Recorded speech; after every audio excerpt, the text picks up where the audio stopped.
akhir-akhir ini fenomena kenakalan remaja semakin menjadi-jadi. Dan ini sepertinya seperti sebuah lingkaran setan yang tidak akan pernah putus-putusnya.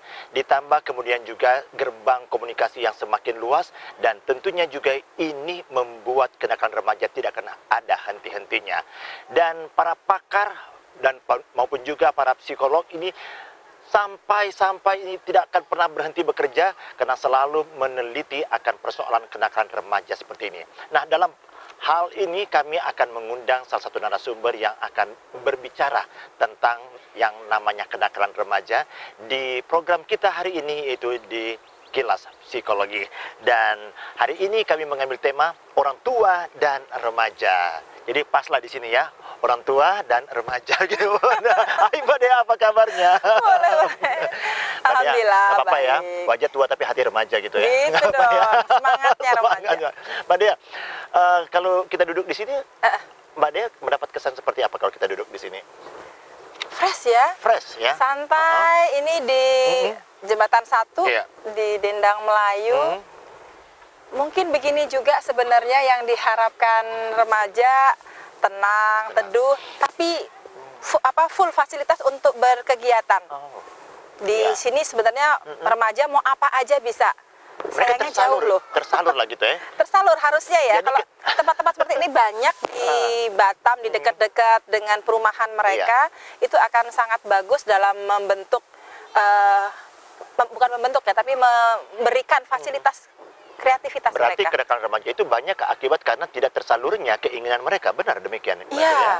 jadi apa yang ada di potensi mereka, kreativitas, ingin coba-coba, eksplorasi, penelitian, ingin tahu, itu yang kemudian mereka mentok, akhirnya ide itu tersalurkan dalam bentuk yang katakan negatif. Oke.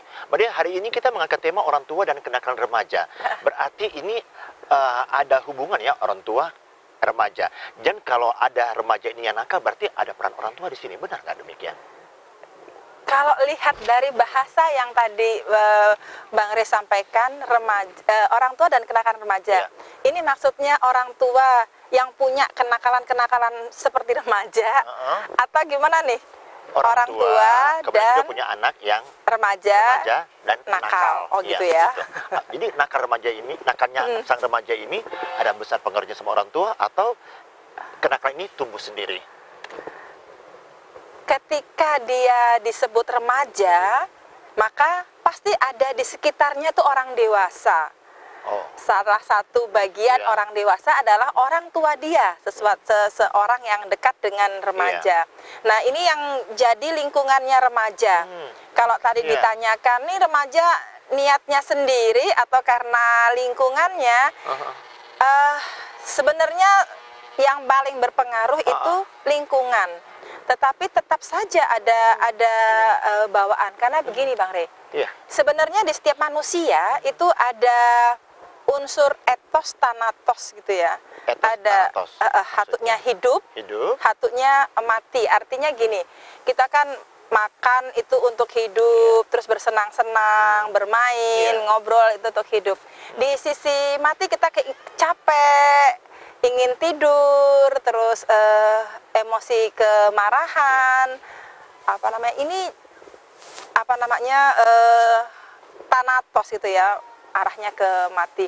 Nah, di mana seseorang itu bisa mengembangkan keinginan-keinginannya untuk hidup, itulah yang kemudian membawa si orang ini ke arah yang positif. Ya. Nah, kalau begitu Mbak Dea, ada nggak pengertian tadi dari awal perjumpaan kita tadi kan ini Mbak Dea bilang, wah coba kalau suasananya seperti ini remaja pasti akan lebih gimana gitu kan, artinya kenakalan remaja itu bisa berkurang karena ternyata udara yang segar, lingkungan yang bagus, dan kemudian juga ada fasilitas untuk mereka, ini akan lebih meminimalis akan kenakalan remaja. Di orang tua ini, lagi-lagi kita bicara lagi orang tua Mbak Dea ya. Dulu waktu mama, dulu waktu masih muda nggak kayak kamu deh, kayak gitu. Atau mungkin papa dulu kayak muda nggak kayak gitu deh. Nah, ada orang tua, anak-anaknya bilang gini, remaja bilang gini, lah kan remaja zaman dulu sama remaja zaman sekarang kan beda. Nah, itu gimana itu? Nanti tiba-tiba kalau orang tua nggak bisa jawab, gimana tuh caranya? Anak-anak menjawab, kan remaja zaman dulu sama zaman sekarang beda. di puisi-puisinya Khalil Gibran, salah satunya itu menyatakan seseorang itu anaknya zaman. Jadi setiap orang punya zamannya sendiri. Zaman saya, zaman anak saya, mungkin nanti dulu zaman ibu saya, nanti ke depan zaman cucu saya memang sesuatu yang berbeda. Ketika zamannya berbeda, maka pola-polanya juga berbeda, sistemnya juga berbeda. Apa sih perbedaannya? Ya paling gampang, dulu di zaman saya, waktu saya remaja, nggak ada tuh namanya cyberbullying, cyber crime waktu gitu ya. Remaja tahun 1930 berapa itu Mbak Dea? Mungkin tahun tidak perlu, tapi ketika saya bilang dulu nggak ada Facebook tuh, iya, gitu. Betul. Udah tahu lah tahun berapa itu ya. Tapi tetap kenakalan remaja juga ada ya kan waktu itu ya? Ya, kalau dibilang dulu kenakalan remaja sedikit, sekarang banyak. Dulu remaja juga lebih sedikit dari yang sekarang.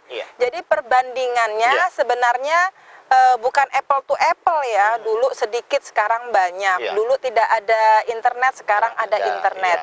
Nah, ini semuanya sebenarnya benang merahnya ke pola asuh dan harapan orang tua. Itu yang kemudian membedakan. Pola asuh itu dari dulu sampai sekarang itu sama. Tuntutan orang tua dulu sama sekarang itu tadi disesuaikan dengan zamannya. Biasanya itu tuntutan orang tua beberapa langkah ke depan yang menurut pemikiran orang tua. Itu yang akhirnya menjadi ada perbedaan antara apa yang diharapkan dengan apa yang terjadi pada remaja. Mbak Dea, kalau kemarin-kemarin kita mau membicarakan masalah remaja dan sekolah ya. Berarti sekarang remaja dan orang tua, berarti remaja dan rumah ya. Rumahnya. Rumah tangga, keluarga gitu ya. Nah sebetulnya Mbak Dea sebagai seorang psikolog bisa memberikan gambaran nggak? Gambaran seorang psikolog remaja, psikologi seorang remaja ini di dalam rumah. Remaja kan Mbak Dea pernah bilang kan, yang remaja yang waktu dia dari berapa gitu. Kalau nggak salah kita ngobrol-ngobrol di Ungku Putri ya. Iya. Nah, seorang remaja, psikologi seorang remaja di rumah itu seperti apa sih sebenarnya? Sama aja ya, artinya perkembangan. Ini harus Bang Rey nanti garis bawahi. Perkembangan remaja dulu sama remaja sekarang, tuntutan atau tugas-tugas perkembangan psikologis itu sama. Di mana remaja itu sudah memasuki fase belajar mandiri, belajar bertanggung jawab, belajar menentukan apa yang ingin dia capai, dan kemudian dia sudah menyusun cita-citanya itu apa. Itu tugas-tugasnya. Kemudian di dalam rumah dari dulu sampai sekarang juga tetap sama, remaja itu. Dia masih menjadi bagian dalam keluarga inti, posisinya masih anak. Umurnya yang remaja. Jadi permasalahan-permasalahan psikologis yang biasanya terjadi di dalam rumah diawali seperti yang saya sampaikan, ada tuntutan orang tua yang dikomunikasikan ke remaja tidak dengan bahasa gaul, bahasanya remaja, pakainya bahasa jangan dan harus dan awas ya. Tambah ancaman ya. Awas kalau. Berarti orang tua sih ada, orang tua zaman sekarang ya, kalau berarti orang tua zaman sekarang yang memiliki ego yang besar seperti itu lebih memungkinkan anaknya nakal. Benar demikian. Ketika remaja selalu, kalau waktu kecil dia nurut sama orang tua, iya. Kenapa dia bilang iya nurut sama orang tua ketika kecil? Karena dia nggak punya kekuasaan untuk melakukan apa ya? Saya nggak mau. Kalau nggak mau, orang tuanya atau mamahnya melotot aja, waduh, udah ketakutan. Anak kecil nggak punya fisik atau power yang cukup untuk menentang, katakanlah gitu, ke orang tua. Ketika dia remaja dengan semua keingintahuannya, ada jangan, awas, harus dari orang tua, dia merasa saya kan sudah gede, sudah remaja, saya bukan anak-anak lagi. Sehingga apa yang diharuskan atau apa yang digariskan oleh orang tua dengan ini posisinya otoriter nih, orang tua yang awas, harus, jangan tadi, itu membuat remaja pinter nih, remajanya pinter, remajanya cerdas, remajanya kreatif.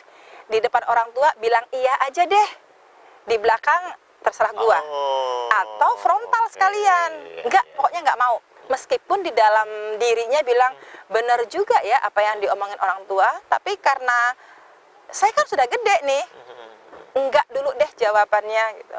Pokoknya gimana caranya, tujuan dari si remaja ingin mengatakan, ayah, ibu, Anda salah loh, yang benar tuh ini, bukan itu loh yang aku mau ini. Sebenarnya harusnya seperti ini loh ayah ibu, tapi itu kan mereka nggak tersampaikan. Nah ini yang kemudian membuat gap ya antara orang tua. Atau kok ada pengaruh dari kebudayaan Timur Asia atau Indonesia lebih pada khususnya ya, bahwa kita harus santun pada orang tua, hormat pada orang tua. Jadi apa yang dikatakan oleh orang tua itu benar.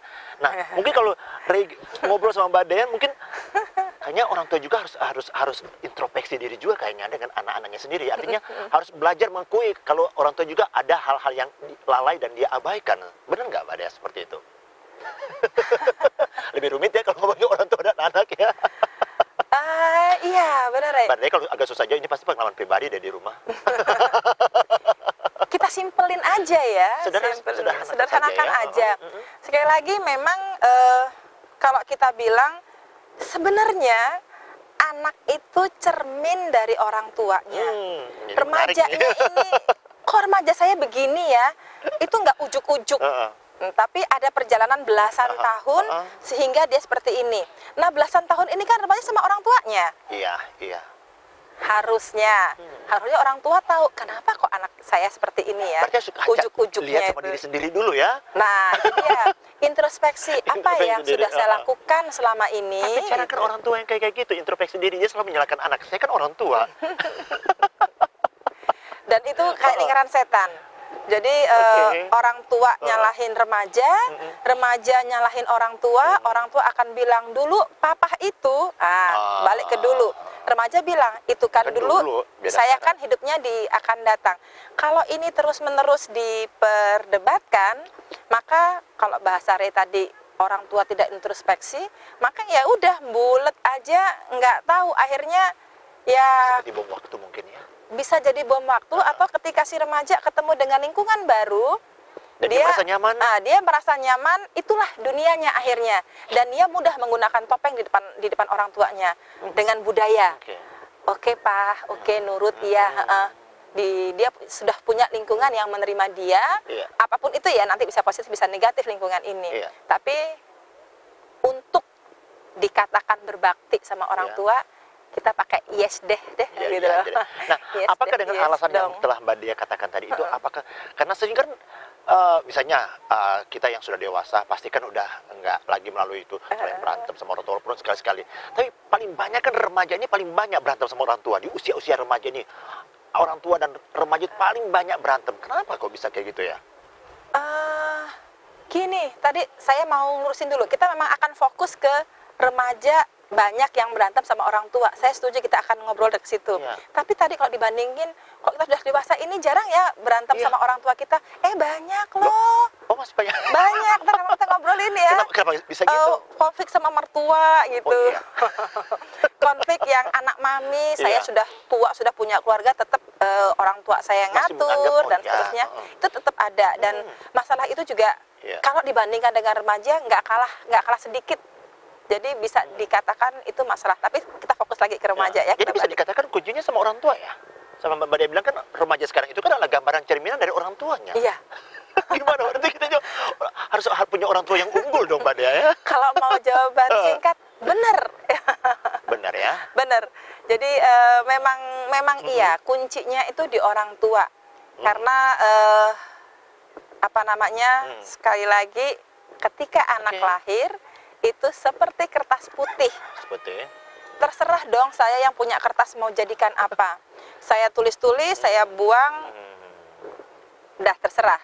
Saya tulis surat cinta, saya kirim ke orang kesayangan saya, dibaca terus-menerus menjadi inspirasi dan motivasi buat dia. Buat jadikan koran, dibaca orang banyak, dibuang. Sama dengan anak. Bagaimana kita menuliskannya, itulah penulisnya. Meskipun karena ini adalah manusia, makhluk sosial, dia juga ada nanti hidup dengan lingkungannya dan dipengaruhi oleh lingkungannya. Tapi orang tua benar, kunci kuncinya. Berarti Mbak Dea yang boldkan dulu sementara sebelum kita break dulu ya nih. Ternyata sumber konflik itu di mana orang tua selalu menganggap anaknya itu masih kecil walaupun dia sudah dewasa, seperti itu ya. Atau dia sudah beranjak dewasa. Benar demikian ya. Tahan dulu deh. Kita break dulu ya. Boleh. Oke pemirsa, tetap bersama kami dalam Kilas Psikologi. Kami masih membahas tentang kenakalan remaja dan orang tua tentunya. Saya rasa ada juga yang terjadi dalam rumah tangga Anda. Benar demikian. Nah, untuk itu tetap bersama kami dan ikuti pembicaraan kami dengan Mbak Dea, seorang psikolog yang cukup memperhatikan akan masalah-masalah seperti ini. Tentunya hanya bersama kami di Kilas 7 Televisi.